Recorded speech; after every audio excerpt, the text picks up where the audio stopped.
ಕಾಂಗ್ರೆಸ್ನಲ್ಲಿ ಕಿಚ್ಚು ಹಚ್ಚಿದ ಯತೀಂದ್ರ. ಸತೀಶ್ ಜಾರಕಿಹೊಳಿ ಉತ್ತರಾಧಿಕಾರಿ ಎಂದ ಸಿಎಂ ಪುತ್ರ. ನಾಯಕತ್ವ ಚರ್ಚೆಗೆ ಹೊಸ ಟ್ವಿಸ್ಟ್. ಯತೀಂದ್ರರದ್ದು ಎಳಸು ಸ್ಟೇಟ್ಮೆಂಟ್. ಡಿಕೆ ಬೆಂಬಲಿಗ ಶಾಸಕ ಇಕ್ಬಾಲ್ ತಿರುಗೇಟು. ನಿಮ್ಮ ಮಾತಿನಲ್ಲಿ ಶಕ್ತಿ ಇಲ್ಲ ಎಂದು ಟೀಕೆ. ಕುರ್ಚಿ ರೇಸ್ಗೆ ಟೈಮ್ ಫಿಕ್ಸ್ ಮಾಡಿದ್ರ ಸತೀಶ್. 2028ಕ್ಕೆ ಕ್ಲೇಮ್ ಮಾಡ್ತೀವಿ ಎಂದು ಹೇಳಿಕೆ. ಯತೀಂದ್ರ ಬೆನ್ನಲ್ಲೇ ಜಾರಕಿಹೊಳಿ ಬಾಂಬ್. ಜಾರಕಿಹೊಳಿಗೆ ಸಿಎಂ ಆಗುವ ಅರ್ಹತೆ ಇದೆ. ಸಚಿವ ಎಂಬಿ ಪಾಟೀಲ್ ಸಮರ್ಥನೆ. ಶಾಸಕರು ಹೈಕಮಾಂಡ್ ಅಭಿಪ್ರಾಯ ಬೇಕು ಎಂದ ಅಪರ. ಬಿಜೆಪಿಗೆ ಆಹಾರವಾದ ಕಾಂಗ್ರೆಸ್ ಕದನ. ಸರ್ಕಾರ ಪತನಕ್ಕೆ ಗುದ್ದಲಿ ಪೂಜೆ ಎಂದ ಅಶೋಕ್.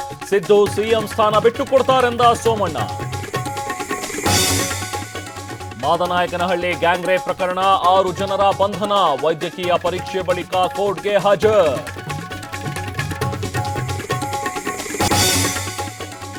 ಮುಂಬೈನ ಜೋಗೇಶ್ವರಿಯಲ್ಲಿ ಭಾರೀ ಅಗ್ನಿ ಅನಾಹುತ.